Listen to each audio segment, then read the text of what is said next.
The Premiere Pro titler comes with several dozen styles. Styles are like templates for text. You make some text, apply a style to it, and it instantly changes how the text looks.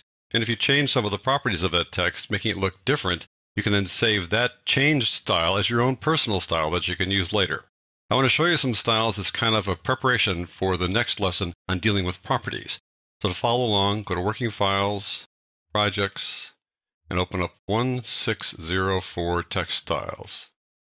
We're going to work with a light blue background this time because some of these styles have drop shadows that are not black. They're like white or light red or something like that, and you wouldn't be able to see them on a black background. Let's make some new text by going down to the New Item button, clicking on that, clicking on Title. We're going to call this one Styles, and I want you to make a big word. Just click in here someplace, type in a word of your choice. I'm going to click on this style here to change that. This is the default style. It's the simplest style of them all. It just has a white solid fill is all. And now I want to change the size of this. I click on the selection tool, hover anywhere inside here, it turns into the bounding box, make it up here to the upper right, and then stretch it down here to the lower left, and we've got our big chunk of text so we can see the styles better. If you prefer working with the light blue background, just go up to this little button here and click on it to show you what's on the sequence, what's under the current time indicator. We're going to work with the transparent background, so I'm going to uncheck that and go back to that look there. With the text active like this with the bounding box around it, if you click on a new style, it immediately changes the appearance of the text, like that. How simple is that to have some kind of a starting point? You might want to select the style and go, okay, that's nice, but I'm going to change a couple of characteristics about it. There you go, that's how it works. You click on one of these guys, like this really big one, whoa, smaller one, all different kinds of styles. And then they sort of lend themselves to being like the starting point, the springboard to any kind of customization that you might want to do on them. If you click away from this so it's not active anymore, like out here, then if you change the style, it won't change this at all, but it does change the default style over here. So if I were to take the type tool now and just click over here and start typing new text, it would look like that style there. I'll undo that. If you just have your type tool somewhere in here, that too makes the bounding box active. So if you change it, it'll change all the text inside the bounding box, like so. If you select just one letter or some number of letters like that, if you make a change to it, it'll be just those letters that get changed, like so. I'll undo that.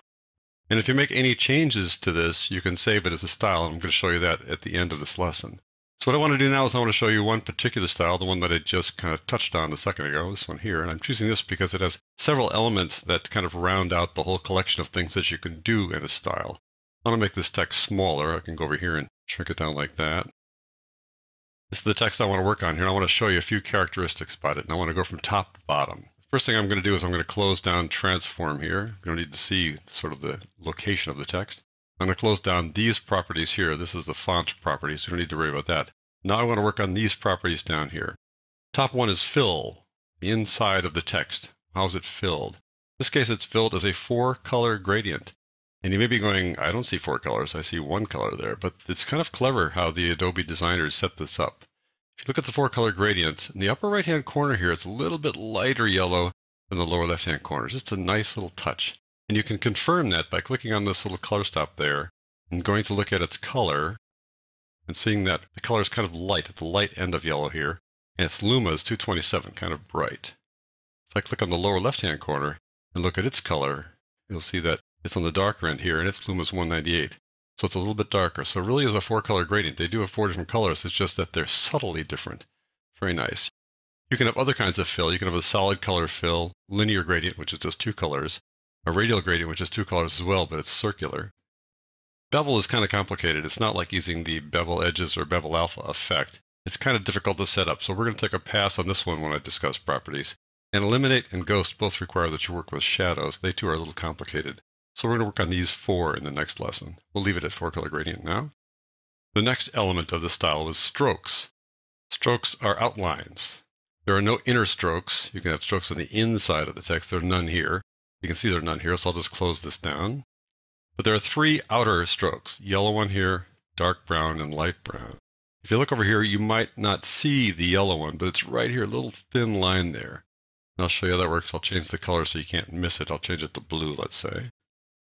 And there it is, that little thin line. Which again is just a really clever thing. If I go back to the previous one, You can just barely see how it just highlights the inside there. It's a little bit lighter than the rest of the color inside the text. The order of the strokes corresponds to how they're displayed. The uppermost stroke is on the inside, and the other strokes as they go down the list go out from that. Now you might notice that the dark brown stroke has some white on it. That's called sheen, and I'm going to explain how that works in just a moment. But before we go there, I want to go back and discuss some more details about the strokes. So I'm going to turn this inner stroke back into blue again. Change this one to like green so you can see it. And I'll change this one to red so you can see it too. Those are the 3 strokes. And there's a certain size to them, 12, 14, and 6. And you can change the size. And you also can have something besides a solid here. You can also have gradients for strokes, which is kind of nice. And you can have stroke types. Right now it's the edge. It just goes around the outside. But you can have depth. Looks like that. Gives it some 3D feel. Something called drop face, where actually the stroke kind of hides behind it. As you move the magnitude over, you begin to see it show up. There it goes, showing up now like that. I'm going to go back to the original colors. What I want to talk about now is sheen. That one right there has sheen on it, this dark brown one. And the sheen is kind of a bright area. This is the sheen area. It's white. You see it's a large sheen. I'm going to get closer to this text. I'm going to zoom in on it by really making this guy big there so you can get a chance to see that just a little bit better there. Looking at the T now, that little white area. I'm going to increase the size of the stroke so you get a chance to see how that works. So I'm going to make it larger here. And that's the sheen. The sheen is just this white thing. You can make it thinner, which is typically how you'd see it. But again, it works pretty effectively here, the way they set it up. Kind of a glow in the middle and then tapers off. You can also change the angle. Change the color. Well, the white's kind of the default color when you do sheen, but we'll mess with it. And the offset means how far above or below the center of the text do you put the sheen. I'm kind of running you through some of these things now just to kind of prepare you for doing this in more detail in the next lesson. All right, so that's the outer strokes. We have 3 of them, as you can see. I'll close them down. And then finally, we have a drop shadow. So let me just get this thing back down to a reasonable size here by dragging it this way. The drop shadow, you're probably going, what drop shadow? I'm used to seeing some kind of large shadow, but there's just a little edge to it. And again, that's just part of the text designer's idea. Very clever. It just gives it a little bit of depth. If I turn off the drop shadow, kind of watch how it looks. It looks kind of flat now. That drop shadow just gives it a little bit of depth. And you can see more of the drop shadow if you want to change the distance from it. It'll move it farther away. It doesn't have to be opaque like that. You can make it somewhat transparent. You can do what's called spreading, which means you kind of just soften the edge. We spread out the shadows when we worked on the adjustment layer to kind of highlight an area of adjustment layer. That's how you spread it out like that. And you can change the size from the default, which the default is equal to the size of the original object. If you make it larger, then there you go. It looks like that. And you can also change the color. And now that we've been messing with this poor thing and turned it into this less than appealing style, I want to show you how to save it, not necessarily for posterity here, but just to show you how to do it. So I click on the Title Styles panel menu here, and I go to New Style, and then it says Name the Style. So I'll call it Jeff's New Style. Click OK. And now that becomes this little option down here. So if I click away to something else, to that, for example, if I'm going, oh, I miss my style so much, I go back here and click on it. And notice how the little icon here shows it has a blue drop shadow and it has these sheens and all that kind of stuff. You can see it all there. It's kind of exaggerated in this little icon just to make sure you can tell what it looks like.